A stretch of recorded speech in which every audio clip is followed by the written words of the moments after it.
Good evening, ladies and gentlemen. We are here again on the second bone of the pectoral girdle, and this bone I'm holding is called the scapula.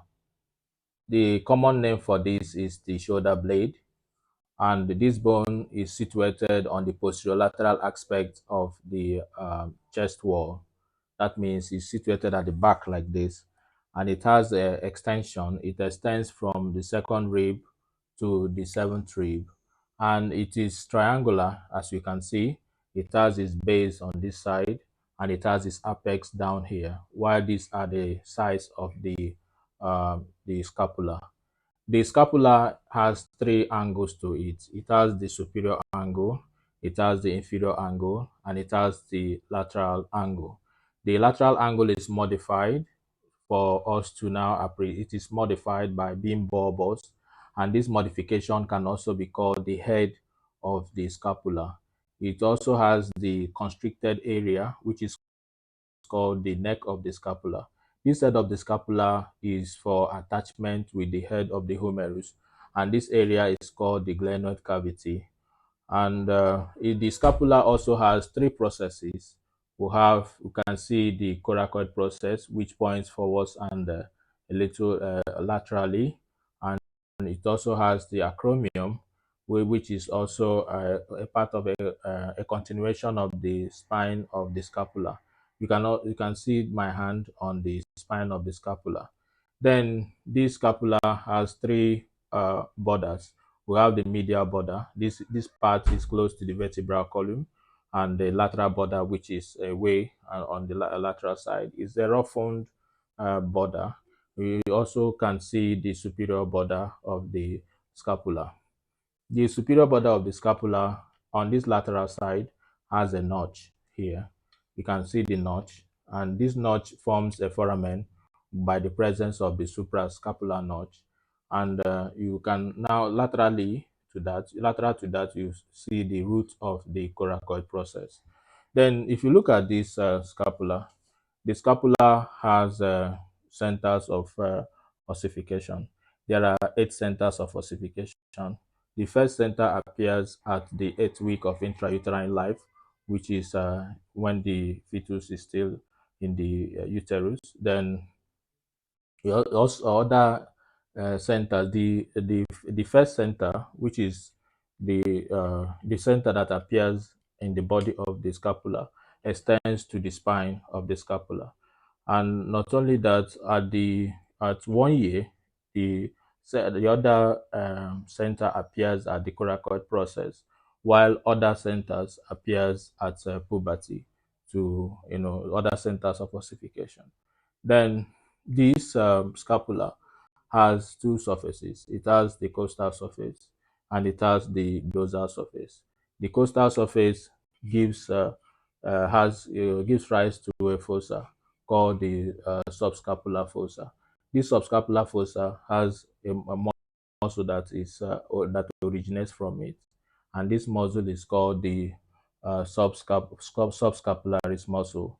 On the costal surface, you have two. It is being divided by the spine of the scapula into two fossae. You have the supraspinous fossa and you have the infraspinous fossa. The supraspinous fossa gives origin to a muscle called the supraspinatus muscle. Then you have the infraspinous fossa giving origin to the infraspinous muscle. So these are the muscle attachments that you can find. Then on the borders too, you have on the medial border the muscles that I'm going to mention are insertions. They insert on this on the medial border. You have on the dorsal aspect of this medial border, you have the levator scapulae at the superior angle up to the root of the spine. You have the levator scapulae. You now have the second muscle called the rhomboid minor.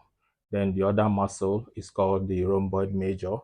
Then before you now have at the inferior angle, you have the insertion of another muscle called the latissimus dorsi. Then on this lateral border, you have the teres major occupying a greater part of the lateral border. Then you now have the teres minor occupying a smaller portion of the lateral border. Then on the glenoid cavity, you have a tubercle here. This tubercle gives origin to the long head of biceps muscle.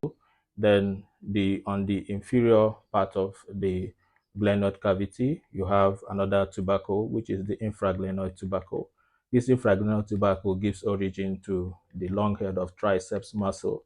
Then the biceps brachii muscle, here is its long head, while you're on the at the tip here, which is lateral part of the tip of the coracoid process, is the origin of the short head of biceps. While if you go a little medially, you have the origin of the coracobrachialis muscle.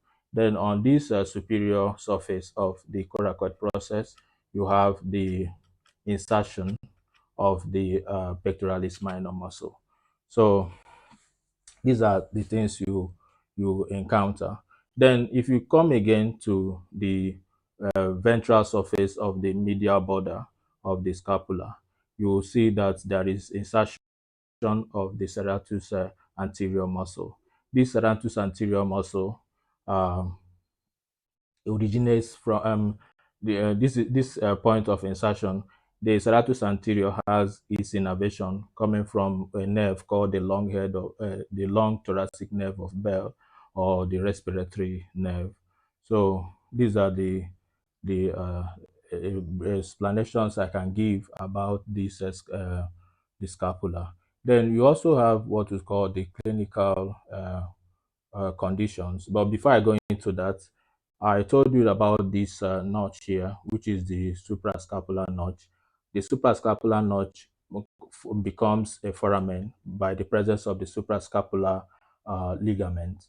And below it, below the ligament, you have the suprascapular nerve, while above it is the suprascapular vessels, which is suprascapular artery and suprascapular vein. And they supply or innervate the supraspinatus and the infraspinatus. You just know that it passes through a notch here, and that notch is between the spine and the glenoid cavity. That notch is called the the spinal glenoid notch. That is this notch here. That is where they pass through. So the next thing I will tell you is that the during the for the clinicals of the scapula is doesn't get really involved in fractures, but it's really not common. But in cases of accident, some of the processes might be affected, like the coracoid process, the acromion, the spine, or the neck of the scapula, or even the body of the scapula. There are cases where you also have a winged scapula, where the scapula is a little bit detached from the thoracic wall, and this is as a result of injury to the long thoracic nerve of Bell. So other cases can be what is called the spring scapula, where the scapula is raised above the shoulder region. So this is the much I can tell you for